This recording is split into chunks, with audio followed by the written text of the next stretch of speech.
El Catecismo Mayor de Westminster.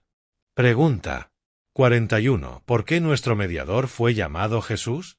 Respuesta. Nuestro mediador fue llamado Jesús porque él salva a su pueblo de sus pecados. Pregunta 42. ¿Por qué a nuestro mediador se le llamó Cristo? Respuesta. A nuestro mediador se le llamó Cristo porque fue ungido sin medida sobremanera por el Espíritu Santo, y fue así elegido y revestido plenamente de toda autoridad y capacidad, para ejecutar los oficios de profeta, sacerdote y rey de su Iglesia, tanto en su estado de humillación como en el de exaltación. Pregunta 43. ¿Cómo ejecuta Cristo su oficio de profeta?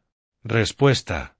Cristo ejecuta su oficio de profeta al revelar a su Iglesia, en todas las edades, mediante su espíritu y palabra, de diversas maneras de administración, toda la voluntad de Dios, en todas las cosas concernientes a su edificación y salvación.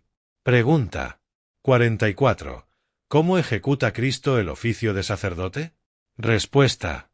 Cristo ejecuta el oficio de sacerdote al haberse ofrecido a sí mismo a Dios, una sola vez, como un sacrificio sin mancha, para ser la reconciliación por los pecados de su pueblo, y al hacer continua intercesión por ellos.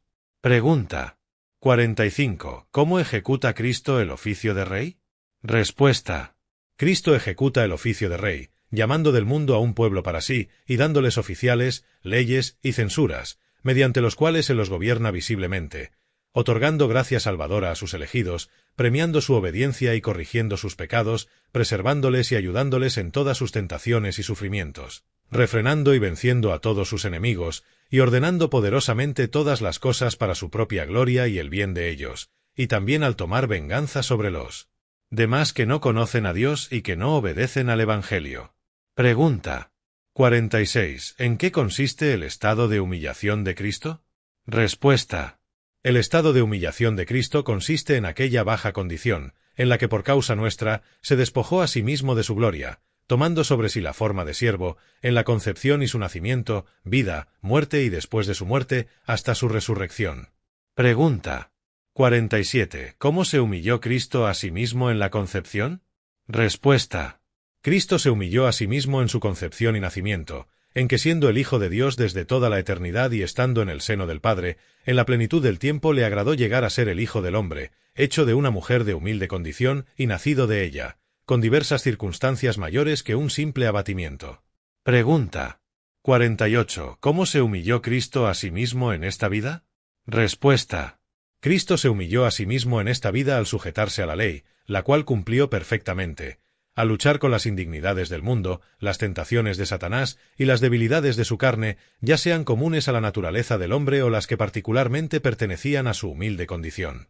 Pregunta 49. ¿Cómo se humilló Cristo a sí mismo en su muerte? Respuesta.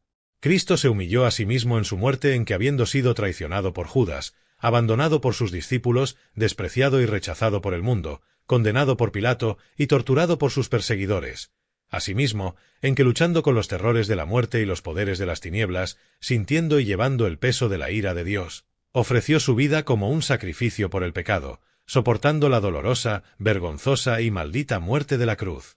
Pregunta 50. ¿En qué consistió la humillación de Cristo después de su muerte? Respuesta.